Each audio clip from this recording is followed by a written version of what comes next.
Breaking అంటుంది. ఆసిఫాబాద్ లో chairman పదవిపై suspense విడలేదు. BRS కు 9 మంది కౌన్సిలర్లు, MLA Kova Lakshmi ex officio member ఉన్నారు. కాంగ్రెస్ కు 7 కౌన్సిలర్లు గెలిచారు. ఇక 4 స్వతంత్ర అభ్యర్థులు కీలకంగా మారారు. బీఆర్ఎస్ కు 1 ఓటు అదనంగా దక్కితే చైర్మన్ కుర్చీ ఖాయం. కాంగ్రెస్ కు 4 కౌన్సిలర్లు అవసరం పడుతుంది. స్వతంత్ర కౌన్సిలర్లు చైర్మన్ పదవి అడుగుతున్నారు. అయితే 2 పార్టీలు విప్ జారీ చేయడంతో స్వతంత్ర అభ్యర్థులు కీలకంగా మారుతున్నారు.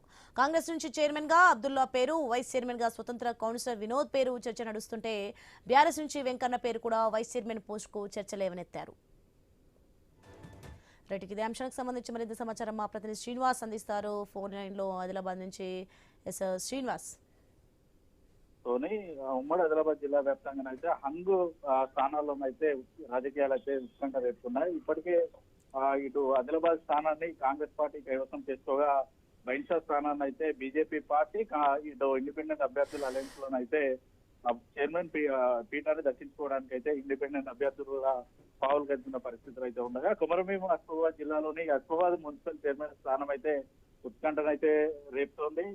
ఈ స్థానానికి సంబంధించి పూర్తి స్థాయి మెజార్టీ ఎవరికి రాకపోవడంతో హంగు ఏర్పాటు కావడంతో అయితే ఇటు కాంగ్రెస్ పార్టీతో పాటు బీఆర్ఎస్ పార్టీ ఎమ్మెల్యే కోవలక్ష్మి అయితే ఇండిపెండెంట్ అభ్యర్థులను కలుపుకొని ఇక్కడ మున్సిపల్ చైర్మన్ స్థానాన్ని కైవసం చేసుకోవడానికి అయితే పావులు అయితే కలుపుతున్న పరిస్థితులు అయితే ఉన్నాయి. ఆసిఫాబాద్ మున్సిపల్ స్థానానికి సంబంధించి మొత్తం 20 వార్డులు ఉండగా 9 స్థానాల్లో టీఆర్ఎస్ పార్టీకి సంబంధించిన కౌన్సిలర్లు గెలుపొందారు. ఇటు కాంగ్రెస్ పార్టీ నుంచి 7 అభ్యర్థులు గెలుపొందగా స్వతంత్ర అభ్యర్థులు 4 గెలుపొందిన పరిస్థితులు అయితే ఉన్నాయి.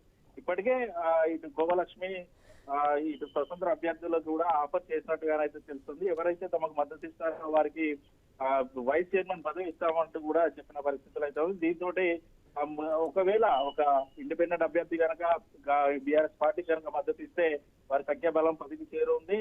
X officio vote, MLA vote తోటి కూడా 11 మ్యాజిక్ ఫిగర్ దాటి చైర్మన్ పీఠాన్ని అయితే కైవసం చేసుకునే అవకాశం అయితే ఉంది. ఇప్పటికే స్వతంత్రుల అభ్యర్థులు వచ్చేవారు చైర్మన్ పదవి అడుగుతున్నట్టుగానైతే మనకైతే సమాచారం అయితే అందుతుంది. అంతేకాకుండా పార్టీలో ఉన్నవారు కూడా అదే చైర్మన్ పదవి కావాలనే డిమాండ్ కూడా చేస్తున్నట్టుగానైతే మనకైతే తెలుస్తుంది. అయితే కాంగ్రెస్ పార్టీ నుండి ఇటు అబ్దుల్లా చైర్పర్సన్ తో పాటు ఇటు స్వతంత్ర అభ్యర్థి అయిన వినోద్ వైస్ చైర్మన్ పేరు కూడా దాదాపు ఖరారైనట్టుగానైతే తెలుస్తుంది. బీఆర్ఎస్ పార్టీ నుండి సిల్వరి వెంకన్నతో పాటు వైస్ చైర్మన్ పేరు వినబడుతున్నా ఇంకా పూర్తి స్థాయి ఒక స్వతంత్ర అభ్యర్థి వీరికి మద్దతు ఇవ్వాలి కాబట్టి స్వతంత్ర అభ్యర్థి కనుక మద్దతు ఇస్తే మాత్రం అతనికి వైస్ చైర్మన్ పదవి కట్టబెట్టే అవకాశాలు అయితే ఉన్నాయి. ఖచ్చితంగా ఇటు ఆసిఫాబాద్ స్థానంతో పాటు కాంగ్రెస్ మున్సిపల్ స్థానాన్ని అయితే ఇటు కాంగ్రెస్ బీఆర్ఎస్ పార్టీలు అయితే కీలకంగా తీసుకున్నాయి. ఖచ్చితంగా ఈ 2 మున్సిపాలిటీలో కూడా తమ జెండా ఎగురవేయడానికి అయితే ఎక్కడికక్కడ